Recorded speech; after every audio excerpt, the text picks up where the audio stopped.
Cabinet से भी प्रस्ताव पारित कर अब केंद्र को भेजा जा रहा है, आप सहमत हैं क्या? भाई मैं पूरी तरीके से सहमत हूँ, पर ये चुनाव के वक्त जब मेरे मुख्यमंत्री को विशेष राज्य के दर्जे की मांग याद आती है, आप लोग बताइए ना 2017 से लेकर 2022 तक कितनी बार इन्होंने जिक्र किया विशेष राज्य के दर्जे का। सारे इंटरव्यूज़ आप लोग के पास ही होंगे उस दौरान। वो एक ऐसा दौर था जो मुझे लगता है लंबे समय के बाद बिहार की ये विडंबना रही है कि हमेशा विरोधाभास की सरकारें रही हैं, केंद्र में कोई और, राज्य में कोई और इसीलिए कभी भी विशेष राज्य के दर्जे की मांग को पूरा नहीं किया जा सका। जब बिहार में एनडीए की सरकार थी तो केंद्र में यूपीए की सरकार होती थी, जब केंद्र में यूपीए की सरकार थी तो जब केंद्र में एनडीए की सरकार तो बिहार में महागठबंधन की सरकार। पर 2017 से 2022 का एक ऐसा दौर था जिसे हमारे प्रधानमंत्री जी डबल इंजन की सरकार कहते हैं। जब वो डबल इंजन की सरकार थी तो कितनी बार मुख्यमंत्री जी ने इस आवाज़ को उठाया कि बिहार को विशेष राज्य का दर्जा मिलना चाहिए। क्यों नहीं गए उस वक्त मुख्यमंत्री जी हमारे प्रधानमंत्री के पास?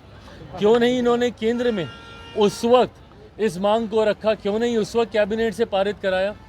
आज जब चुनाव सर पर हैं तो मेरे मुख्यमंत्री को विशेष राज्य के दर्जे की मांग की याद आती है और उसको लेकर ही आंदोलन करेंगे। 19 साल के मुख्यमंत्री आज आंदोलन करेंगे। भैया किसको झुंझुना पकड़ा रहे हैं आप?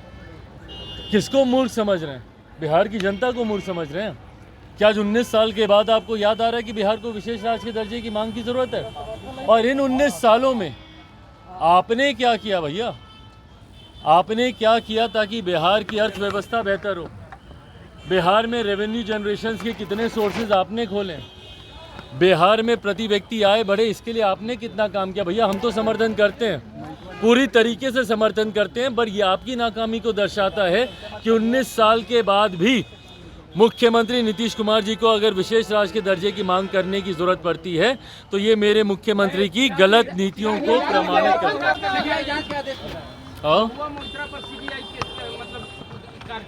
भाई अब जिस तरीके से तथ्य सामने आए हैं और जिस तरीके से कमेटी के सामने बातों को रखा गया है, उनके तमाम पासवर्ड्स, लॉगिन आईडी, संसद को लेके, इन तमाम चीज़ों में कहीं ना कहीं ये बात तो प्रमाणित हुई है ना कि मिसयूज़ तो हुआ है। अब ऐसे में ज़रूर ये जांच का विषय बनता है, जांच में और तथ्य सामने आएंगे। धीरे धीरे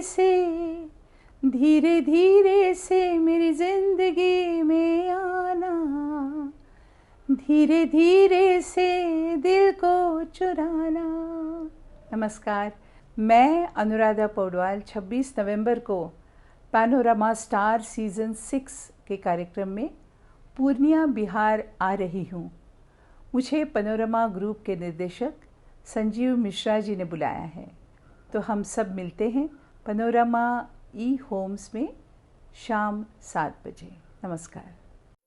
ये लो मुंह मीठा करो, आज मैंने अपना जॉब छोड़ दिया, अब हम पूर्णिया वापस जाएंगे। जॉब छोड़ दिया है? मतलब ये घर कैसे चलेगा? हम करेंगे क्या? और माँ बाबूजी क्या बोलेंगे? इसलिए मैं एक और मिठाई का डब्बा लाया। अपने बिजनेस के लिए लोन अप्रूव हो गया।